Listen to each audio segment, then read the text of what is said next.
सामने चुनाव है, हमारे सामने चुनाव है। और देखिए, विपक्ष की पार्टियां बहुत बात करती हैं। मैं आपको एक बात के बारे में याद दिलाना चाहता हूं। राजीव गांधी जी ने 21वीं सदी की बात की और उन्होंने कंप्यूटर शब्द का प्रयोग किया। और बीजेपी पार्टी के सब नेता,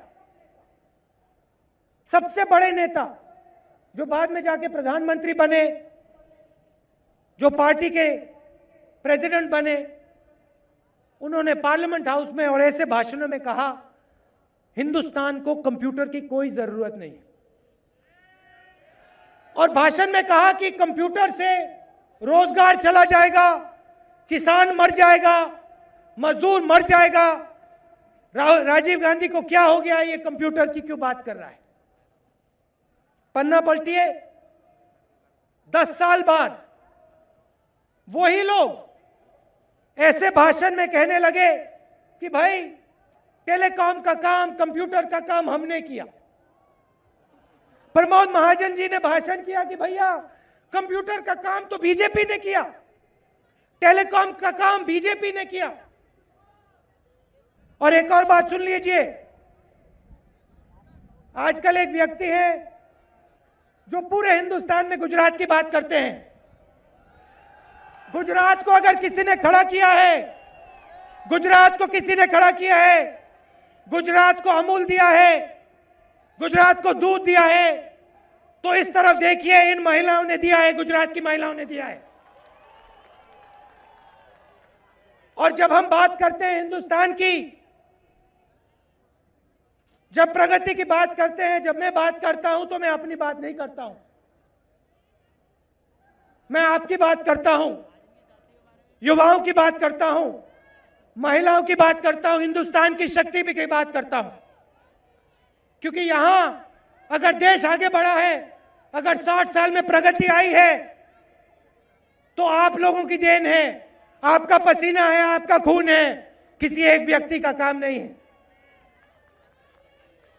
उनको लगता होगा कि भाई गुजरात को मैंने खड़ा किया है, पूरा का पूरा काम मैंने किया है, मगर सच्चाई अलग है। अगर वो गुजरात की जनता के बीच में जाए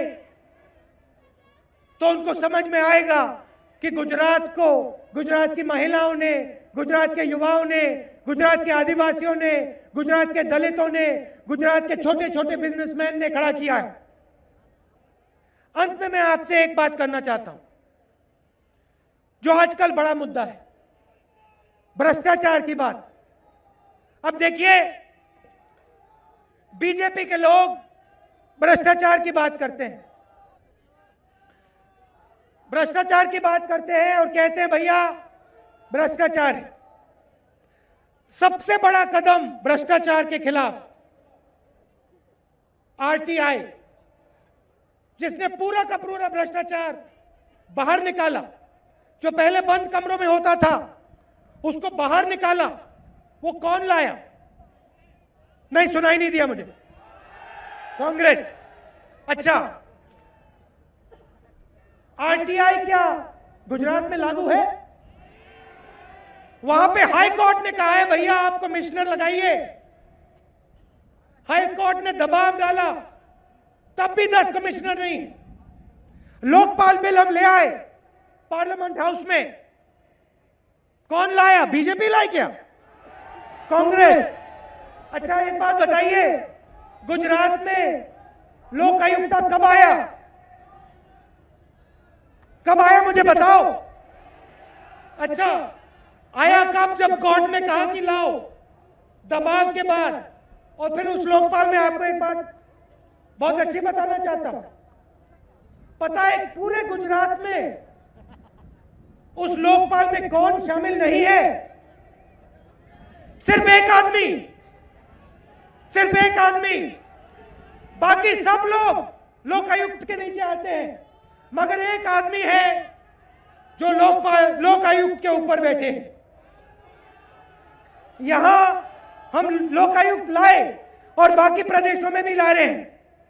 अच्छा, फिर बात आई पार्लियामेंट में बिल की। बीजेपी के लोगों ने बहुत आवाज की, भैया भ्रष्टाचार भ्रष्टाचार भ्रष्टाचार। सालों से लोकसभा में 6 भ्रष्टाचार के खिलाफ बिल पड़े हुए। कौन लाया? कांग्रेस पार्टी लाई, दबाव डाला। मैंने 3-4 बार प्रेस को बोला, हमारे नेताओं ने उनके नेताओं को फोन करके पूछा, भैया प्लीज मदद कीजिए। प्रेस में मैंने बोला, ऐसे भाषणों में बोला। 5 बिल हैं, समर्थन नहीं दिया, चुप बैठे हुए हैं, चुप बैठे हुए हैं। हमने पूरा दबाव डाला, पार्लियामेंट में दबाव डाला, पार्लियामेंट को नहीं चलने दिया। मगर हमारी सरकार है और हम बिल ऑर्डिनेंस रूट से लाने की कोशिश कर रहे हैं। महिला बिल भी पास करेंगे। मगर मैं आपको एक बात कहना चाहता हूं, ये जो बीजेपी के नेता है ना, देखो इनको कर्नाटक में येदियुरप्पा जी दिखाई नहीं देते। उनको गले मिल लेते हैं, उनसे कहते भैया आइए। इनको गुजरात में भ्रष्टाचार नहीं दिखता। इनको जो उनके गुजरात में कैबिनेट में 3 मंत्री हैं वो दिखाई नहीं देते। इनको छत्तीसगढ़ में भ्रष्टाचार नहीं दिखाई देता। इनको मध्य प्रदेश में भ्रष्टाचार नहीं दिखता। इनको आरटीआई नहीं दिखाई देता, लोकायुक्त नहीं दिखाई देता, लोकपाल नहीं दिखाई देता, पार्लियामेंट में बिल नहीं दिखाई देते। सिर्फ सत्ता दिखाई देती है और कुछ नहीं दिखता है। और सत्ता के लिए ये कुछ भी कह देंगे, कुछ भी कर देंगे।